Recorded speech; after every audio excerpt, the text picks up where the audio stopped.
Hello, Canada and soccer fans from coast to coast to coast. Happy Friday. Welcome to the week finale of the OneSoccer Hangout. Today, we're going back to the media mailbag. Big hangout for the next half hour. Literally 4 people just chatting about soccer, life, and everything in between. Joining us today from the West Coast, a big good morning to Dan Riccio of Sportsnet and OneSoccer Lore. Dan, how are you doing? And thanks for joining us. Oh, good, man. Hope everybody's good and healthy and safe. And yeah, it's pretty good.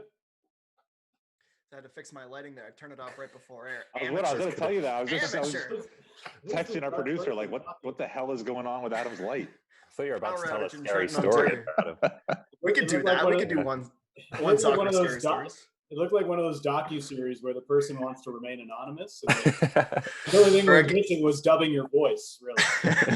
Overly unnecessary game show, like Who Wants to Be a Millionaire? Theme music plays and the lights come down. Yes. That's what I was going for.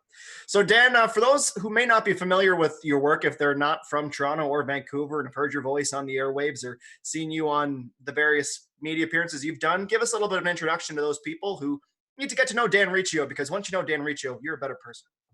Exactly. Nicest intro I've ever had, I guess. It's been a while that I've been working in the soccer business. It really allowed me to kind of get my start in the media business. Starting a World Cup show back in 2014 with Sportsnet in Toronto on the radio. Started covering TFC from there. Called some of their biggest playoff games, including their 2017 MLS Cup final win.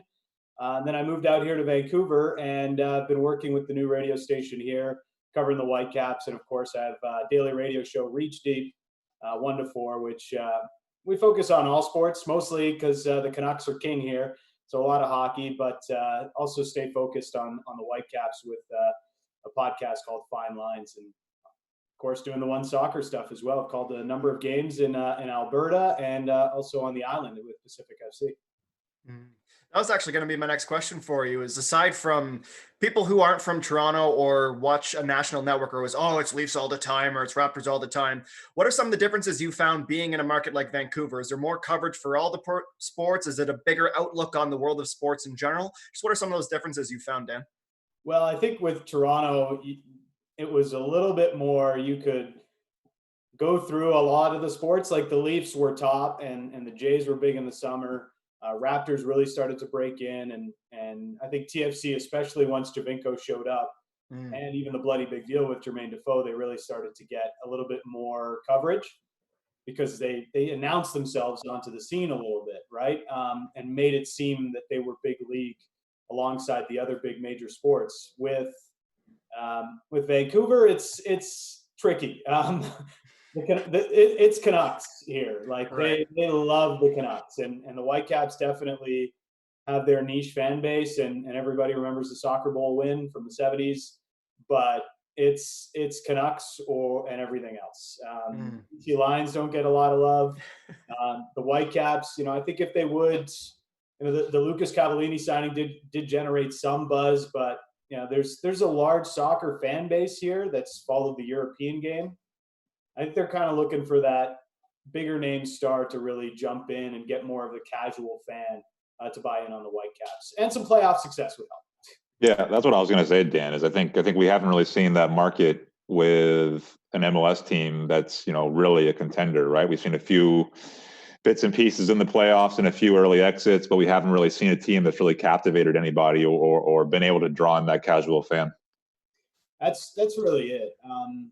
The teams with Robbo, actually now, like my first year here, it was Robbo's final year, I guess, or it was going into Robbo's final year, Carl Robinson, and they had a pretty good team. That was the year they got their first playoff win against the San Jose Earthquake, and then they lost out to Seattle in the next round over 2 legs because Robbo parked the bus and didn't really try to do anything more than that. I remember that game. Yeah. And then the next year, there was a whole bunch of turnover and the roster kind of just went nowhere. And it's been a disaster ever since. Mark DeSantos has tried to get it back on track, but the investment hasn't been there. And I think the honeymoon period from 2011 kind of when they came into MLS is over, and people want results before they're going to buy back into the team. They've done some really good stuff in the community during the pandemic. I'll applaud them for that. And they really started to feel like they were doing things differently once Cavallini and some other players came in this year.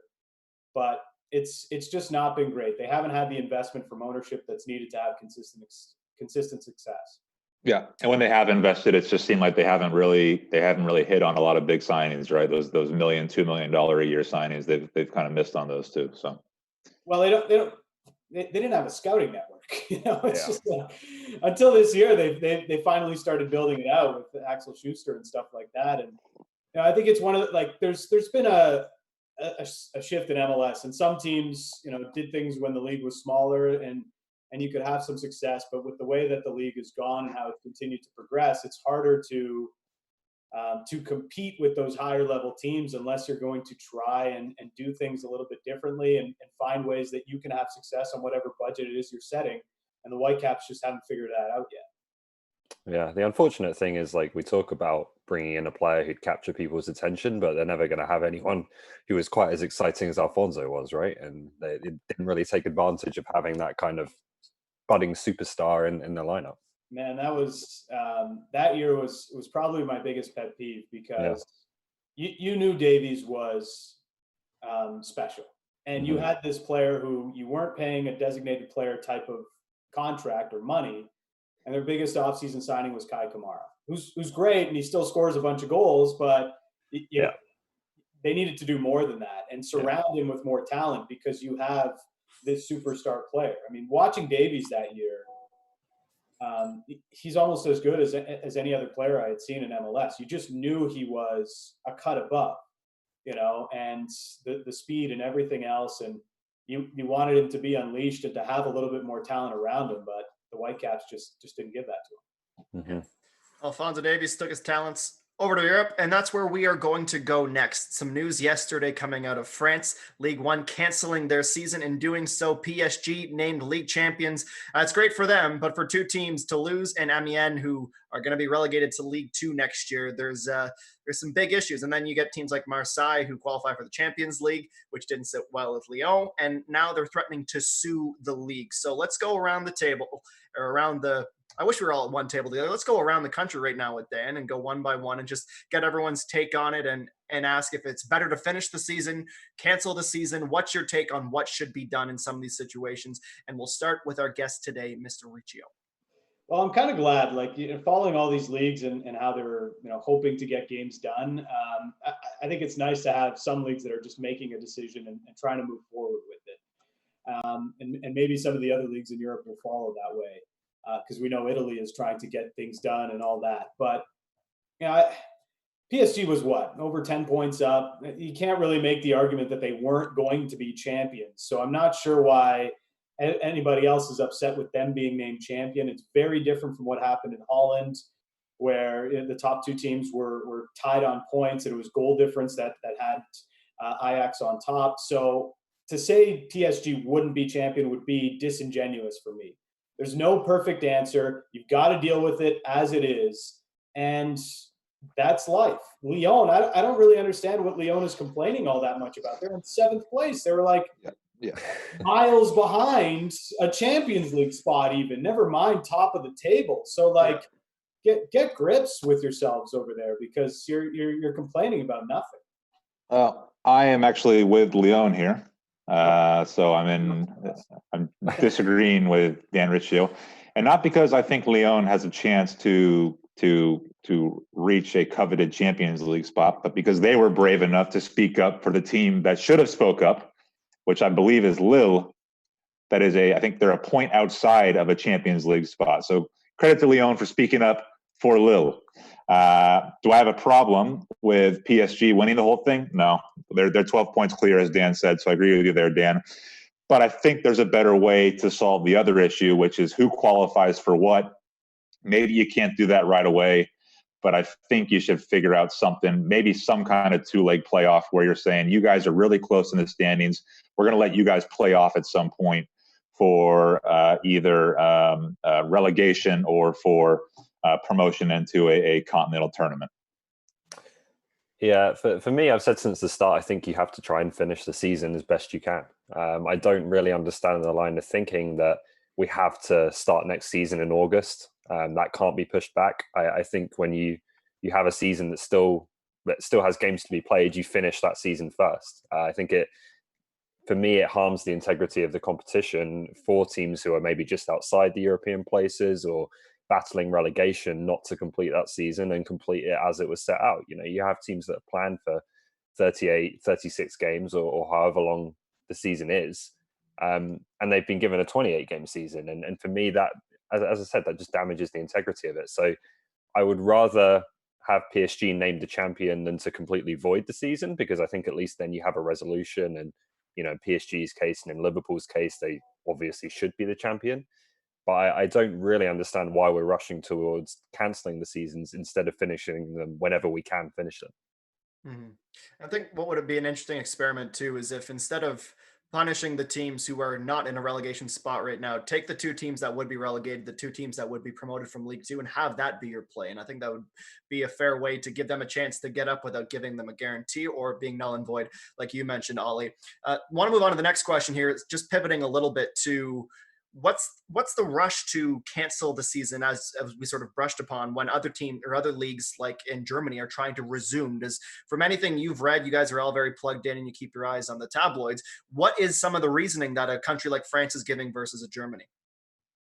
Well, I think it's 2 things, right? Like, it's firstly, you have governments taking different stances, and so if the French government says you can't play until a certain date, then obviously that maybe pushes you into thinking about that more. And obviously as well, it's an economic, argument.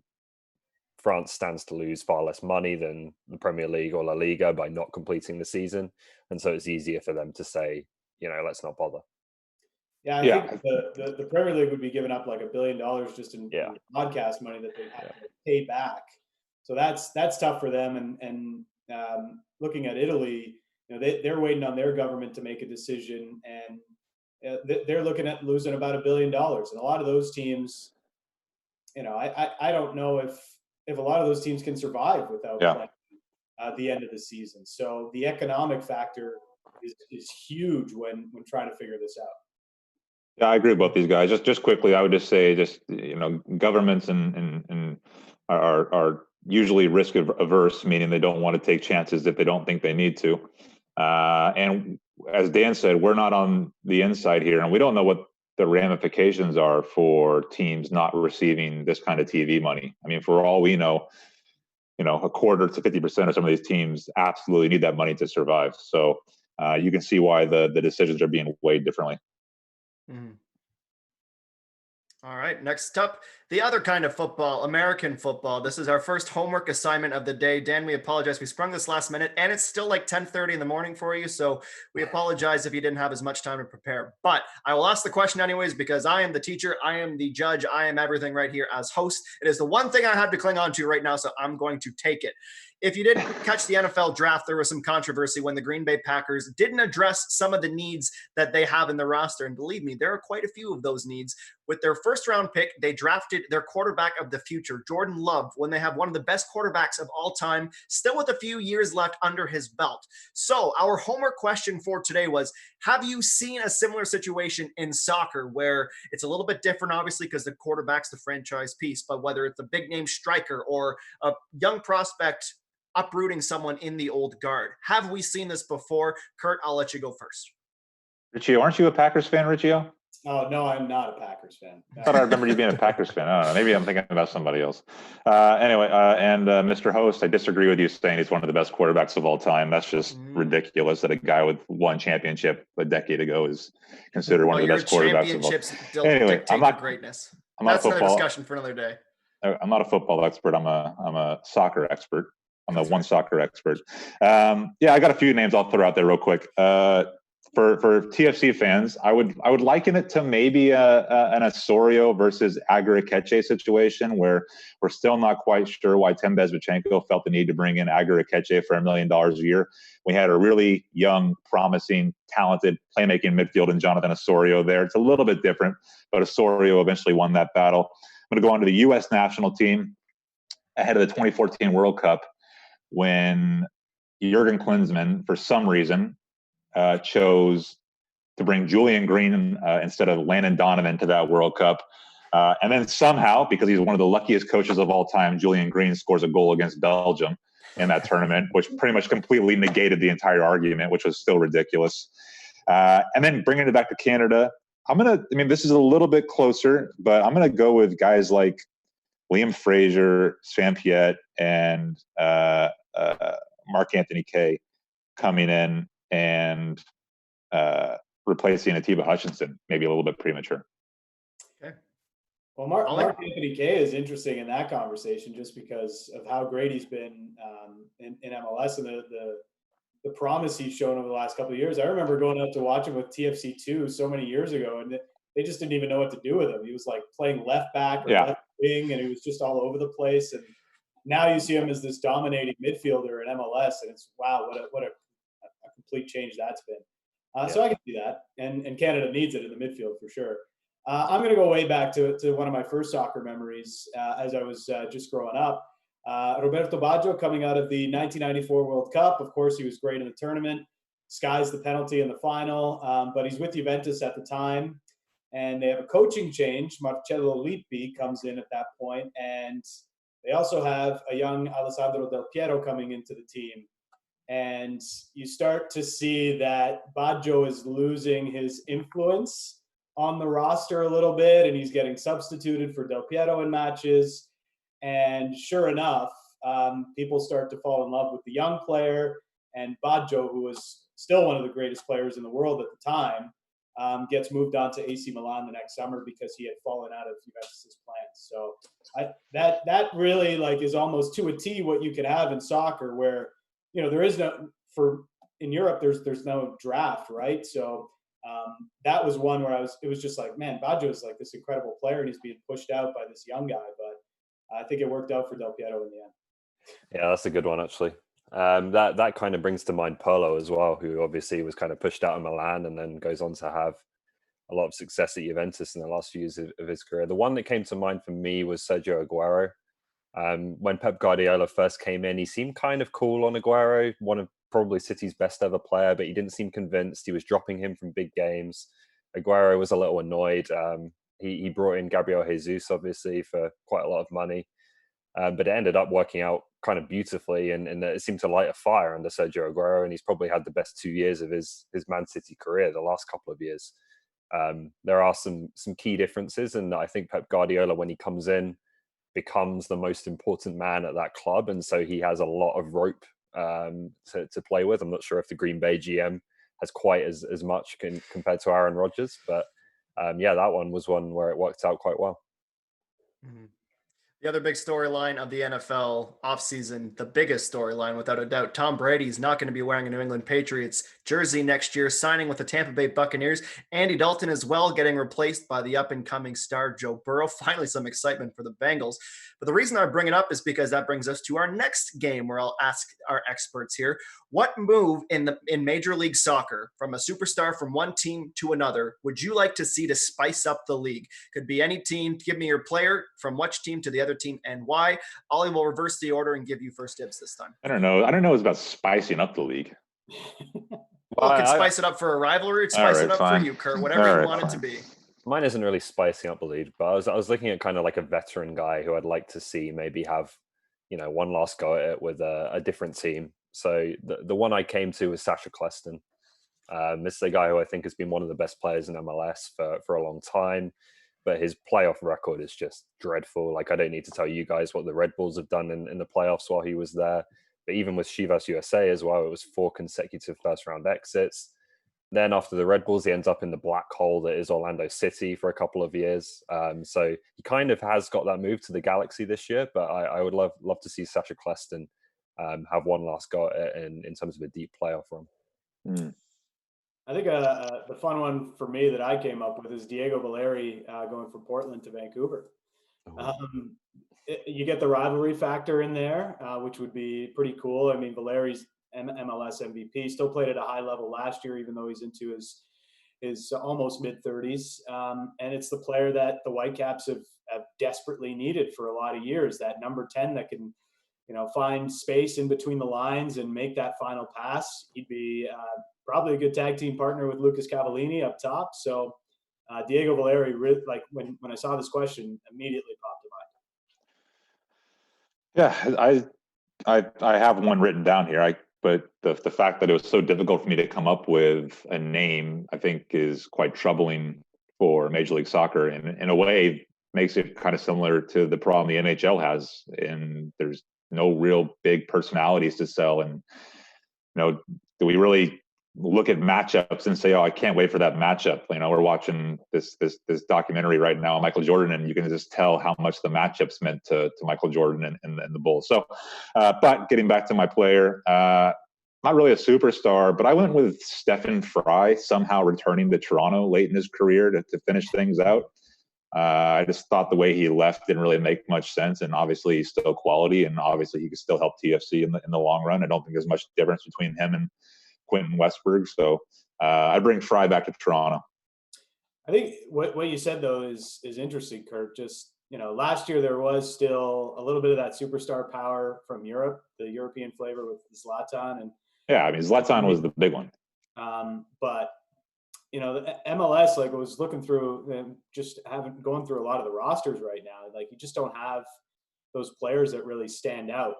Now Carlos Vela is obviously the star of the league right now, but that shift from getting some aging stars of yesteryear into the league, I wonder how that's going to fare for the league on a just an interest basis. Because say what you will about those players, whether or not they have success is almost it doesn't matter because of what they do for the league in terms of visibility and getting eyes onto your players, your league, and what it means to North America. Yeah. You saw it a little bit. They tried to, I forgot who it was. It might have been ESPN. They tried to start a little bit of beef between Carlos Vela and Zlatan last year on who was the MVP of the league. And that was a little bit fun. But other than that, what are the stories outside the game, right? Well, ironically, that's happening at a time where the league is probably becoming more credible to like the hardcore soccer fan because of what Davies and Tyler Adams are doing in Europe, right? But you can have both. Yeah, you can. But I think MLS probably wanted in a way to get away from that kind of retirement league moniker, right? Yeah.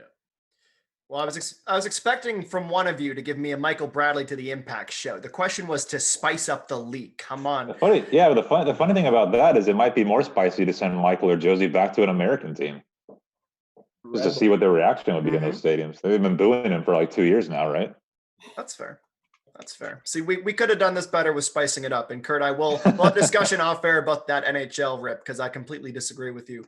There's a lot of big personalities. Yeah, there's a lot of big personalities in the NHL right now. Yeah. Battle of Alberta's alive and well right now, buddy. Right. We'll talk about it off air. Don't you worry. But the only other thing on MLS before we move on, Ollie mentioning retirement league, Gareth Bale today in the article coming out saying that he might be interested in MLS move. Anyone who knows me knows that I'm excited about that, but we'll see what's to come. Okay, running out of time, slowly but surely. We want to talk about a few more things before we go for the weekend. Let's talk EPL now. They're getting closer and closer to maybe resuming training and closer to a potential return, but there is a large contingent of players, or at least a vocal contingent of players coming out and saying, we're not ready. We're not comfortable with the public health crisis that still exists in their country. So, Ollie, as the resident UK native in the group, I'll give you first word. Does this reaction concern you? Or surprise you? Maybe surprise you is a better question, not concern. Yeah, it did initially because you look at someone like Sergio Aguero who's speaking about his reluctance to play, and you think, well, Man City have probably got the best chance they might ever have at a Champions League this year. So that's kind of surprising. On the other hand, when I think about it more, I don't think it's hugely surprising that maybe these players don't love football quite as much as we as fans maybe expect them to.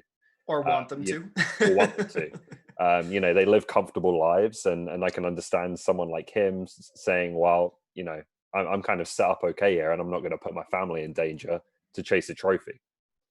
So when I thought about it more, it doesn't totally surprise me. Doesn't totally surprise me that one of the wealthiest footballers in the world is okay with taking a few more months at home, Oliver Platt. But what I would say is there are players all over the world whose momentum is being crushed, whose development is being crushed, who do not make a ton of money, whose wages are being crushed. And those are the people I'm more interested in hearing from. Yeah. There's a lot of these high level players, and even being close to it here in North America, covering, how the NHL and the NBA want to return from their pauses. like, and having spoken to a lot of players, they're worried about their own safety more than anything else. And sometimes professional athletes, especially at that level, I agree with Kurt. There's a lot of players that do this for a living and not a lavish living, especially in soccer around the world. But for players that are looking at coming back, they have concerns about injuries. They've been sitting around at home as much as you can work out at home. It's not really a proper game simulation, so you can risk a lot of injury to your body coming back too quickly. And then, of course, the safety from a virus issue is for players, like, they're almost kind of wondering what makes us different from the regular person who is not yet being allowed to go back to work, but we're being forced back. Yeah. Mm-hmm. Kurt, you mentioned The Last Dance earlier. We want to talk some more Last Dance. We've mentioned it a couple times on previous shows, but we've taken a new angle today. I'm not going to go over The Last Dance history with you. If you haven't watched it yet and you're a sports fan or a basketball fan, get on Netflix. Come on, you know better than that. You have nothing else to do right now. But the question today is comparing Scotty Pippen to Michael Jordan, as Scotty Pippen being Robin, Michael Jordan being Batman. Who are the best Scotty Pippins in soccer history? Kurt, first word.